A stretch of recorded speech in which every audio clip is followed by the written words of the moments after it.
اقبال پہلے شکوہ کی زبان کھولتے ہیں اور شکوہ میں وہ اپنے دکھڑے بیان کرتے. صفائے دہر سے باطل کو مٹایا ہم نے، نوع انسانی کو غلامی سے چھڑایا ہم نے،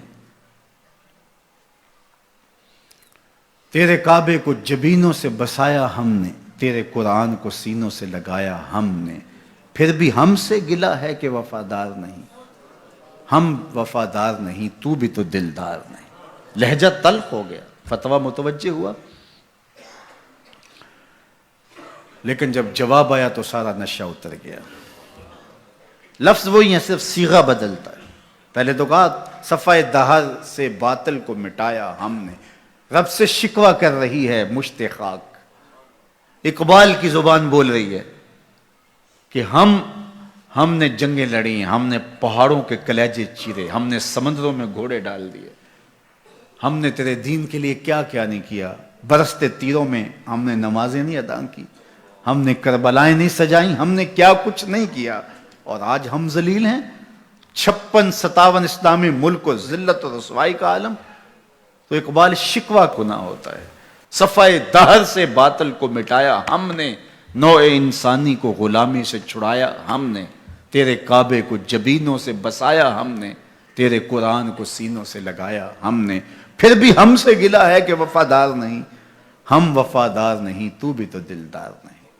اب جواب سنیے، جواب اب ادھر سے آتا ہے، لہجہ اقبال کا ہے، وہی لفظ ہے، صرف صیغہ بدلتا ہے. آواز آ رہی ہے، صفائے دہر سے باطل کو مٹایا کس نے، نوع انسانی کو غلامی سے چھڑایا کس نے، میرے کعبے کو جبینوں سے بسایا کس نے، میرے قرآن کو سینوں سے لگایا کس نے.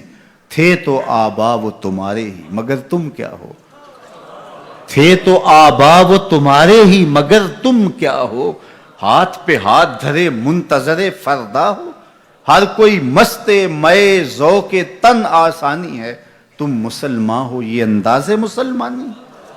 حیدری فقر ہے نئے دولت عثمانی ہے، تم کو اسلاف سے کیا نسبت روحانی ہے، وہ معزز تھے زمانے میں مسلمان ہو کر، تم خار ہوئے تارک قرآن ہو کر. ہاں، تم نے قرآن کو چھوڑ دیا ہوا ہے، عملاً چھوڑ دیا ہوا ہے. تم نے غلافوں میں لپیٹ کے تو رکھا، خوشبو تو اچھی سے اچھی لگائی، اونچے طاق پہ تم نے قرآن کو سجایا. سچ بتاؤ کبھی کھول کے دیکھا، سچ بتاؤ کبھی قرآن سے پوچھا میں زندگی کیسے گزاروں. بھیڑ بن جائے مشکل بن جائے تو مشاورت کرتے پھرتے ہو، کبھی وکیلوں سے پوچھتے ہو، کبھی ماہرین سے پوچھتے ہو، کبھی کسی سے پوچھتے ہو بتاؤ میں کیا کروں، کبھی قرآن سے بھی پوچھا میں کیا کروں. یہ مصیبت کیوں آئی میرے اوپر، قرآن تو بتا میری کوتاہی کیا تھی. پھر قرآن بتائے گا کہ تو نے رب کا دامن چھوڑا تو آج رسوا ہو رہا ہے.